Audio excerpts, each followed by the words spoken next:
Good evening, listeners. You've tuned into Sinister Radio. Whether you're sleepless, seeking a connection to the eerie, or simply the comfort of company when the night feels a little too quiet, Sinister Radio is here for you. Embrace the dark, let the unknown cradle your restless mind, in the stillness that only the night can provide. Tonight I will tell 4 unsettling bedtime stories to lull you into sleep. Are you ready? Then dim the lights, settle in, and let the darkness in. Our first story tonight comes from Lena and Mark. They call their story The Voice in the Woods. We'd been planning the trip for weeks. 3 nights deep in the state forest. No cell service, no noise from the city. Just us, our tent, and the sound of wind in the trees. It sounded perfect. It started around midnight. We were in our sleeping bags, half asleep, when we heard it, sticks snapping somewhere outside. Probably a deer. But the steps came closer, and in some kind of consistent motion and rhythm. Then, a man's voice called out from the dark. Hello? Is someone there? I need help. It sounded like he was close by. I grabbed the flashlight and unzipped the tent. But no one was there. Just fog and the outline of pines disappearing into the darkness. I called back. Who's there? Are you okay? But no answer, just silence. We told ourselves it had to be someone who got lost in the dark, maybe a hiker calling for help. We sat by the fire, completely silent, only the sound of the wind and the crickets in the tall grass. But then around midnight it came back, the same voice we heard the night before. Hello? Can you help me? It was the exact same tone, the exact same inflection, like a recording being played again. I grabbed the flashlight and I walked out a few steps, shining the beam into the trees. The light caught something, a figure, just for a second, standing between the trunks. It looked like a man. I blinked, and then he was gone. Lena screamed. Something or someone had grabbed her arm when she was sitting by the fire. We went to bed. I laid awake until sunrise, clutching the flashlight. Next morning, we found footprints, barefoot, leading right up to the tent and stopped right at the entrance. We wanted to leave, but the car keys was missing, so we didn't have any other choice but to stay another night. Later that evening, as the sun sank and we were trying to find the car keys, we heard the voice again. But this time, the voice was different. Slower, deeper, like it was trying to imitate the first one, but couldn't quite get it right. Hello? Is someone there? Let me in. Please, let me in. We didn't move, turned off the flashlight. I tried to breathe quietly and not make any noise. We could hear footsteps approach, slowly moving closer. Someone crouched right outside the tent. Then a voice said, Please, let me in. And then the figure walked away. We needed to get away from there, so we ran through the trees. A ranger in a close-by lookout tower saw our flashlight in the dark and found us half collapsed and shaking. When we went back the next day with the ranger, our campsite was untouched, tent still standing, and the footprints still there. Tonight's second story comes from Haley. Her story is called Behind Closed Doors.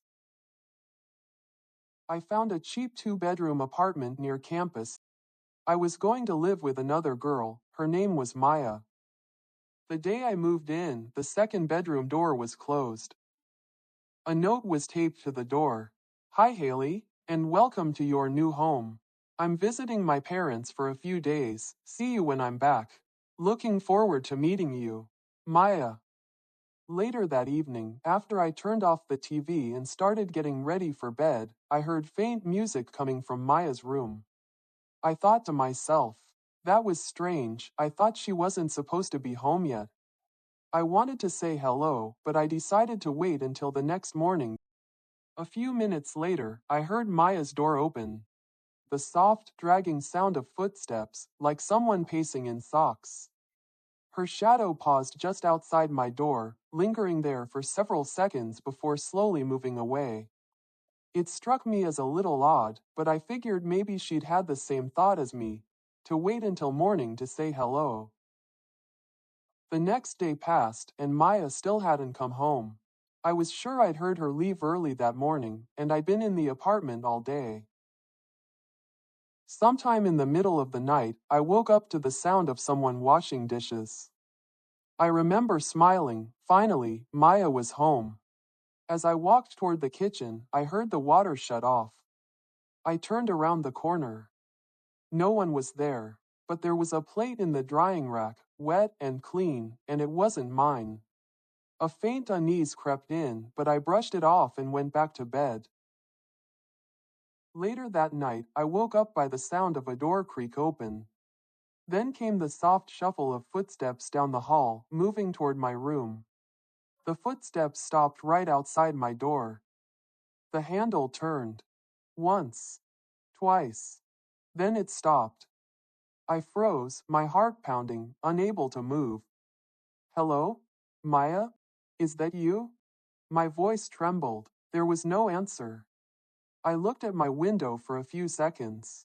And when I looked toward the door, the shadow standing outside my room was gone. In the morning, I finally decided to knock on Maya's door. It stood slightly open. As I was opening her door, then a knock echoed from the front door. I opened the door and it was Maya. Hi, she said. I'm Maya. I think I left my keys somewhere or at my parents' house. It's nice to finally meet you, and smiled. My blood ran cold. The footsteps, the water running, the door handle turning in the dark. If it wasn't Maya, who had been walking around at night?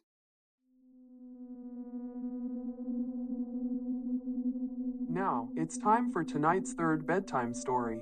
This is from Ethan. He calls it, She Tucks You In. My little girl, Emily, sweet, shy, always sleeps with her stuffed rabbit. A few weeks ago, she started wakening up tired, her blanket tucked tight around her.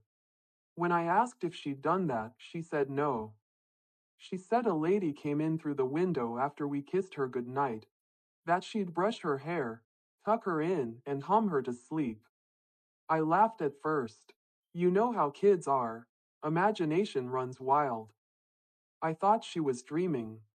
But then she looked up at me and said, I have to lie very still. If she knows I'm awake, she doesn't go away. The way she said it, like it wasn't a dream, that chilled me. Still, I brushed it off. But the next morning, same story. The lady had tucked her in and humming a lullaby. I asked her what that meant. She just looked at me and said, Soon, you'll hear it too, Dad. She wants to tuck you in. But don't open your eyes. Don't move. If she knows you're awake, she won't leave. That night, my wife and I decided to set up a monitor in Emily's room. We tucked her in, kissed her goodnight, and let the door slightly open. We waited in our room, listening. At first, nothing but soft breathing. Then, I swear to God, we could hear a woman's voice. And the sound of humming. Right there in our daughter's room. Hush now. Time to sleep. Don't move now. Close your eyes. I'm watching you until you fall asleep. My wife covered her mouth. I felt the blood drain from my face. I couldn't move. It was like something heavy was pressing on my chest. And then, the voice changed. It got closer to the monitor. Such curious parents. Don't worry. I'll tuck you in next. I always start with the children. But parents are the ones who really need tucking in. I ran to Emily's room. When I turned on the light, no one was there. The room was empty. Just the cold breeze from the slightly open window. curtains moving in the wind. We moved her out of that room the next day. Since that night, Emily hasn't seen or heard from the lady again. But some nights, when the wind slips through the window just right, I can still hear her humming.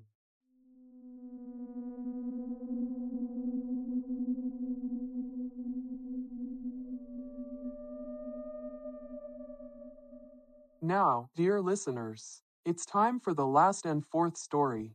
This is from Jane, and her story is called A Nightly Visit.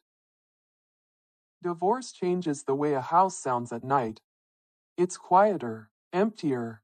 Every creak feels a little too loud when there's no one else laying beside you.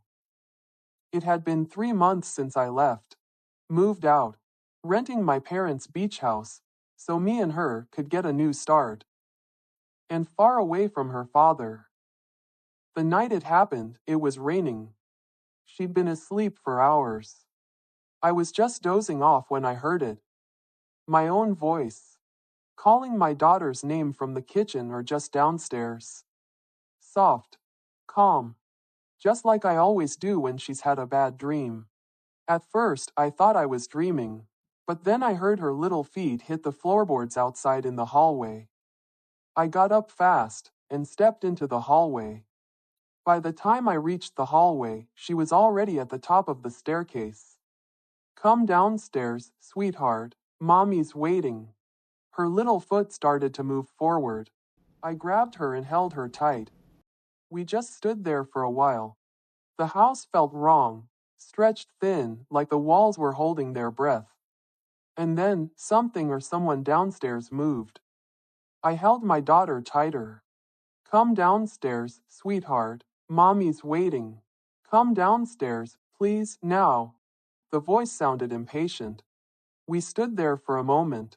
The whole house went still, except for the rain outside. I walked to the bottom of the stairs and stopped. The front door was wide open. My blood went cold. As I shut the door, I saw it, a figure standing by the car. Someone was standing perfectly still in the rain. I couldn't make out the face. Then it started moving toward the house.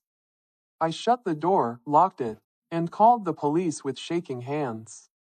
They never found the person who visited us that night, and after that, I couldn't sleep there anymore.